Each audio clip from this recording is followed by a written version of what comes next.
पहले आप इस वाक़या को ज़रा गौर से सुनें, इसके बाद कुरान और हदीस के मुताबिक इसकी एक्सप्लेन करते हैं। एक 15-16 वर्ष की बच्ची को मेरे पास लाया गया, उसके ऊपर जिन्नात, जादू वगैरह के असरात थे। तो जब मैंने उसे शरई तरीके से दम किया, 2 दिन दम किया, तो उसने तीसरे दिन अपने पेरेंट्स को बताया कि इनसे कुछ भी नहीं होने वाला।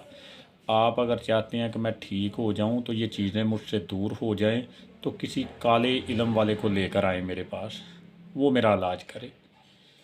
अब सोचने की समझने की बात ये है कि एक 15-16 वर्ष की बच्ची को कैसे इतना इल्म कि ये ब्लैक मैजिक क्या है, काला इल्म और रूहानी इल्म क्या है। तो जब मैंने मज़ीद उसके वालिदैन से इन्फॉर्मेशन ली, बच्ची वाक़यातन बड़ी मासूम थी, ना ही तो उसने कभी कोई नावल वगैरह, ना कोई ऐसी मूवीज़ वगैरह देखी थी जिसके बारे में उसे कोई ये जानकारी हो काले इल्म वगैरह के बारे में।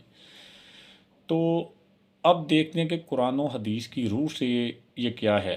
असल में जो शैतान हावी होता है, जब कभी ऐसा कोई इशू आ जाता है कि जिनको जादू जिन्नात का मसला होता है, तो ये 2 रीज़न होती हैं।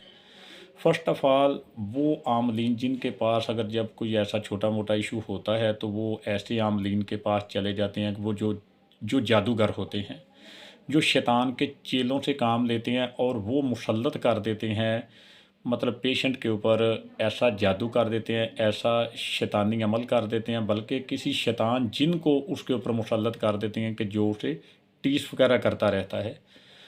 तो वही इनके दिल के ज़हन के अंदर बातें डालता है पेशेंट के अंदर कि तुम्हारा इलाज मुमकिन यहीं से है।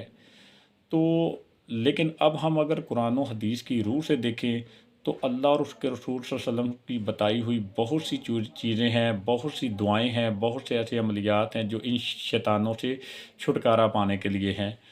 तो हम एज ए मुस्लिम इन जादूगरों के पास नहीं जाना, बल्कि ये वो वक्त है कि हमने ये शैतान बहुत कमज़ोर है।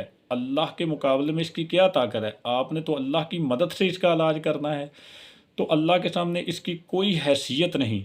तो आप इस मौके के ऊपर जल्दबाजी का मुज़ाहरा मत करें, बल्कि पूरे तवक्ल और यकीन के साथ अपने अल्लाह से मदद तलब करें। इंशाअल्लाह अल्लाह ताला आपकी मदद फरमाएगा।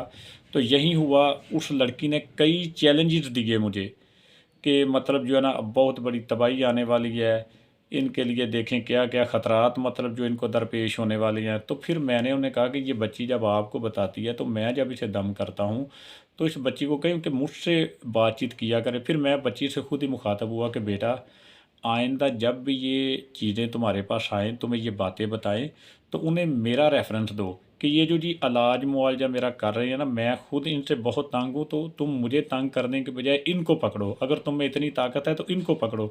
तो अल्हम्दुलिल्लाह मैं अपने रब के ऊपर मुकम्मल यकीन रखता हूँ, और इस यकीन के साथ करता हूँ कि मैं इन सबसे ज़्यादा ताकतवर हूँ। क्यों कि मैं बेशक कमज़ोर हूँ, लेकिन जिसकी मदद के साथ मैं इसका इलाज कर रहा हूँ, वो रब तो इनका भी है और मेरा भी है, और ख़ालिस्तन अल्लाह के भरोसे के साथ मैं इसके इलाज मुआवजा करता हूँ।